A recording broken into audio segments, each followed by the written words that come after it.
rangkaian pembelajaran hari ini, alangkah baiknya kita juga terlebih dahulu di dalam hati masing-masing berdoa mulai.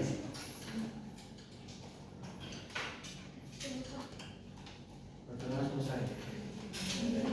Oke. Jadi sebelum kita memasuki pembelajaran hari ini, minta tolong berhitung dulu dari sini 1 sampai 2 saja. Dimulai. 1, 2,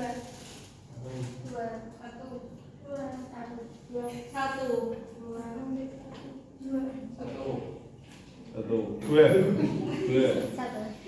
Oke, nanti diingat-ingat ya. Nanti permainannya ada di akhir. Oke, sebelum kita pembelajaran, saya kurang semangat kalau kita sendiri dulu. Namanya sendiri dulu. Tepuk 1. Kurang semangat. Tepuk 1. Tepuk 1. Tepuk 2. Tepuk 2. 1. 2. 1. Tepuk 1. 2. Oke, sudah. Tapi tolong dengarkan. Tapi saya objekkan lingkupnya di lingkungan sekolah. Nah, kewajiban warga negara di lingkungan sekolah. Nanti aja. Dan sebelumnya ini kemarin saya dapat informasi terkait pembelian yang kurang terjadi kemarin dari tahu. Enggak. Pembelian di SMP swasta. Dari tahu?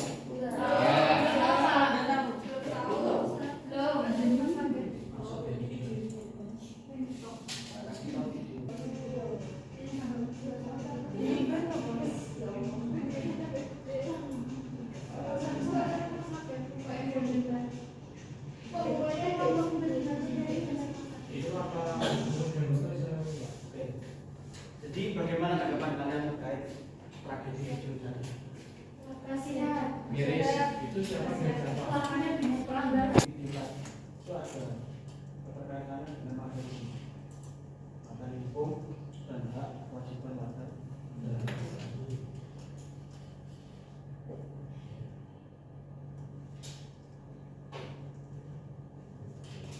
Dan belajarnya analis hukum, memahami definisi hukum dan menjanjikan dalam kegiatan sekolah. Kesimpulan nilainya analisa akademi antara hak dan kewajiban warga negara berdasarkan Undang-Undang Dasar 1945.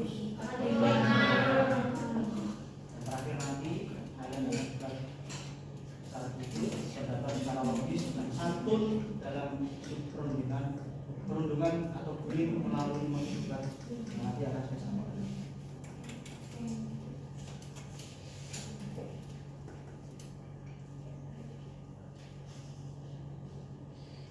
Selanjutnya apa itu hukum? Ada yang tahu? Aturan. Yang lain? Yang lain? Kalau apa itu dan kewajiban warga negara? Yang tahu? Apa? Yang tahu penjelasannya? Kewajiban merupakan sesuatu yang wajib dilakukan.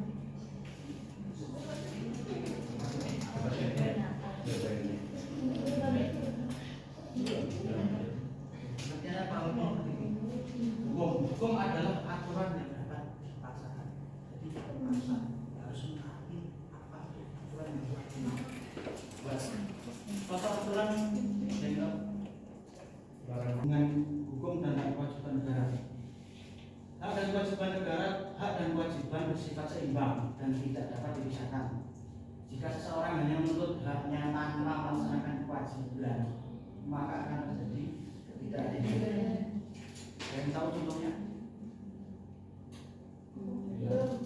Belum tahu, Pak.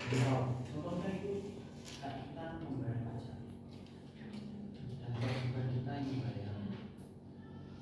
Hukumnya aturan dari atas ya, dari pemerintah diwajibkan membayar pajak, hak kita membayarnya, dan kewajiban kita membayar. Kewajiban pemerintah memberikan fasilitas. Selanjutnya, hak dan kewajiban di lingkungan sekolah.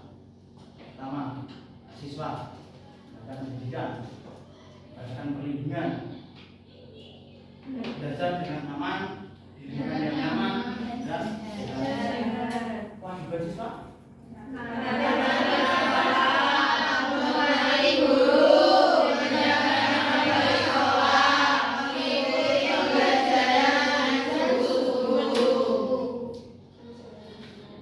selanjutnya ini penjelasan konstitusi pasal 28B ayat 2.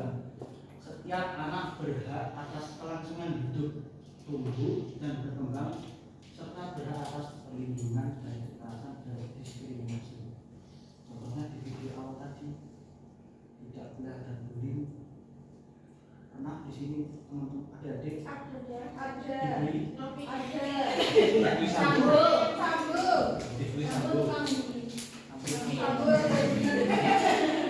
Jadi itu tidak boleh. Perkara pikiran antara pihak atau objek baik secara perorangan maupun kelompok. Jadi nanti kita kelompok juga untuk membahas suatu isu. Isunya ini alusnya. Nah, isunya tadi kemudian promosi debatnya setiap siswa yang terbukti melakukan bully harus dikeluarkan ke sekolah lain secara permanen. Tidak tahu. Untuk waktunya ini alusnya. Menyusun argumen setiap kelompok maksimal 5 menit, maksimal toleransi lebih 1 sampai 2 menit. Selanjutnya pernyataan argumentasi maksimal 4 menit per kelompok. Secara kerja 1 2. Nanti ada toleransi lagi 1 sampai 2 menit. Selanjutnya tanya jawab. Minimal per kelompok punya pertanyaan 2. Dikasihkan kelompok. Paham? Toleransinya untuk menjawab pertanyaan 1 sampai 2 menit. Cukup? Bisa cukup. Untuk kesimpulannya pasti maksimal 4 menit saja. Perwakilan kelompok 1 saja. Ya, silakan. Ya, sudah tahu? Sudah paham? Amin. Paham belum? Bentar. Kalau tanya pro kontranya, bagian pro kontra. Pro kontranya? Ya. Yang kelompok 2 tim kontra. Pro kontra. Ya. Untuk tim pro fokusnya pada perlindungan korban dan efek jerah. Dan untuk tim kontranya fokus perlindungan korban. Perlindungan korban sama efek jerah.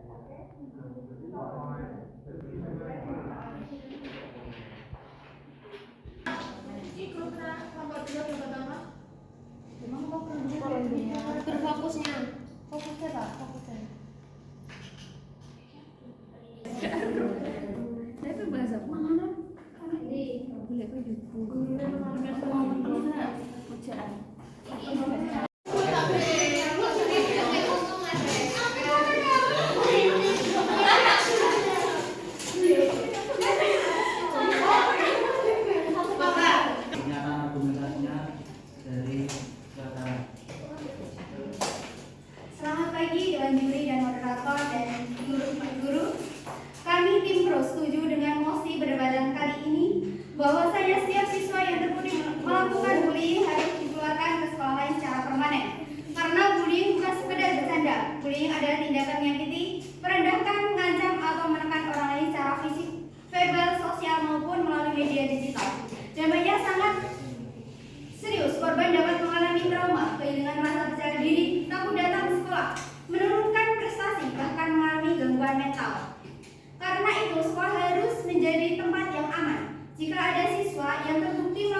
Jika pelaku tetap berada di lingkungan yang sama, maka korban seolah-olah dipaksa untuk terus berada dekat dengan hukuman ringan seperti teguran atau surat peringatan.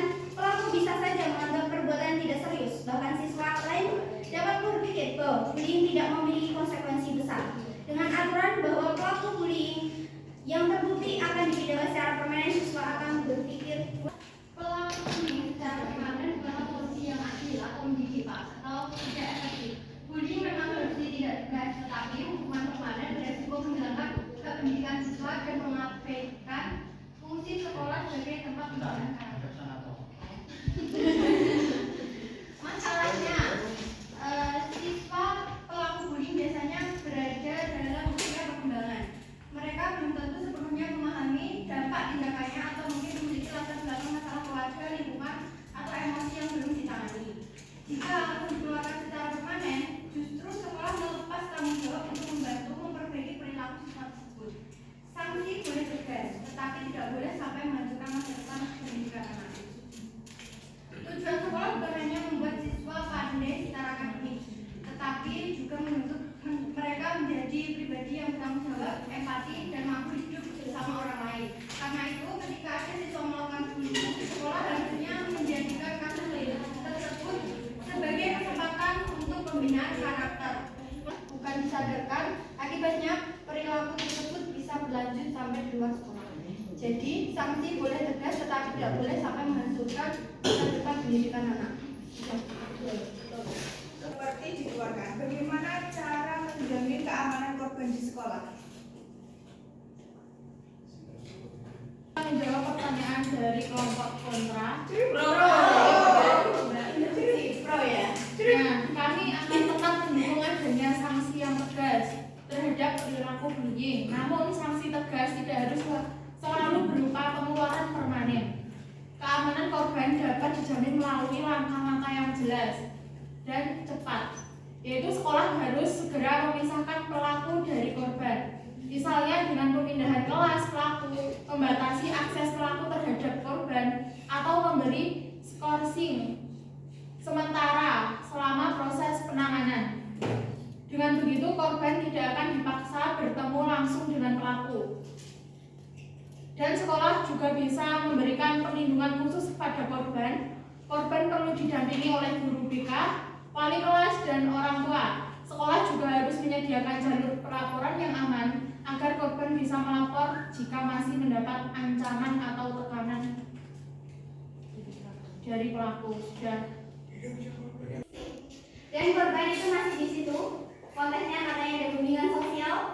Akan tetapi setelah ditunggu dikasih skor, dia masuk kembali, dia membuli sepupu saya kembali, hingga sepupu saya takut ke sekolah, hingga jalan sampai 1 semester. Itu bagaimana cara kalian menjamin keamanan korban? Sedangkan contohnya tanya seperti itu.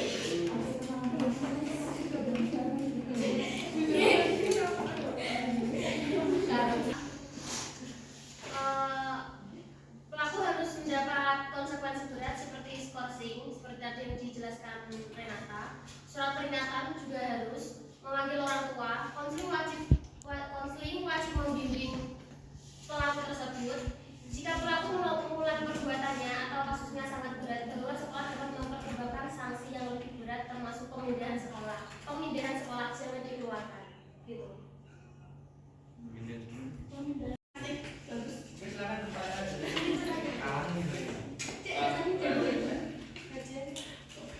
Karantina bermasalah susuk dikeluarkan dari tempat pembinaan karakter.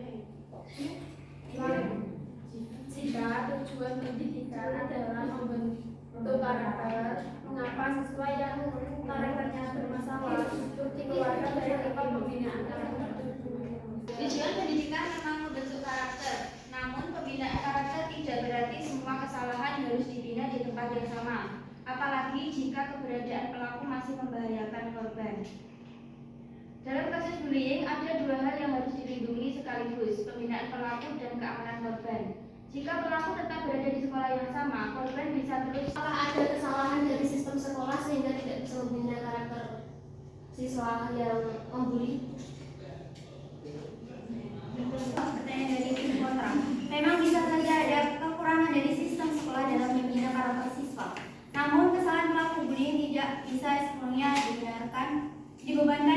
sekolah. Karakter siswa ditentu oleh banyak faktor, bukan hanya sekolah, tetapi juga lingkungan keluarga, lingkungan pergaulan, media sosial, dan kepribadian siswa itu sendiri.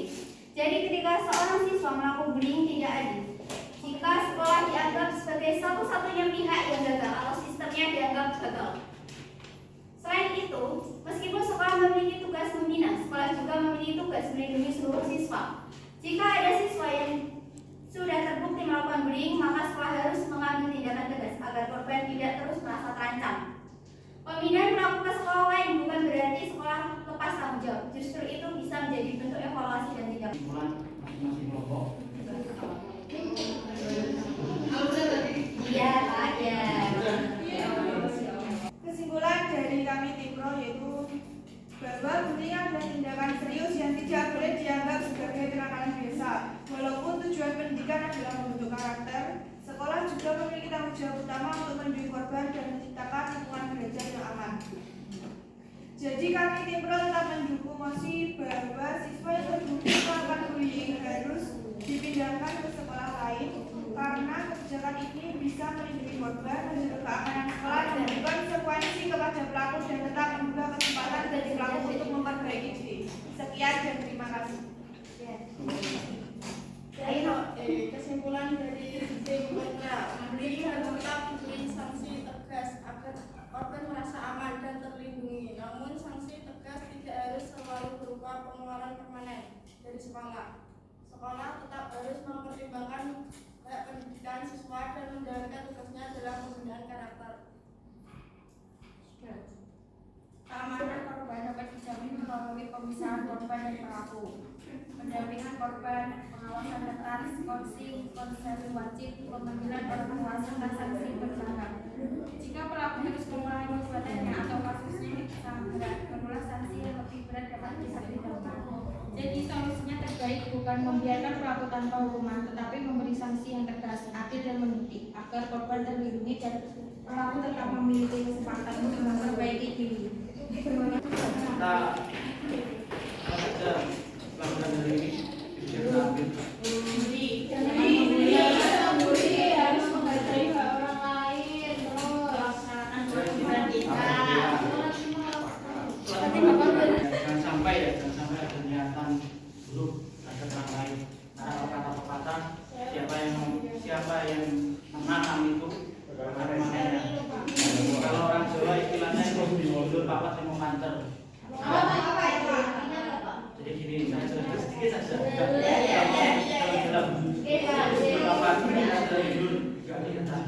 Jika saya ada lihat jelek ada orang lain, menurut saya itu akan jelek. Jadi berputar seperti itu. Nah, seperti itu. Jika ada lihat kita ingin sukses, oke. Berputar. Oke, cukup dari saya. Kurang berkenan atau salah dari kata saya, ucapan saya, jawaban saya terhadap kalian, mohon maaf. Terima kasih. Assalamualaikum warahmatullahi wabarakatuh.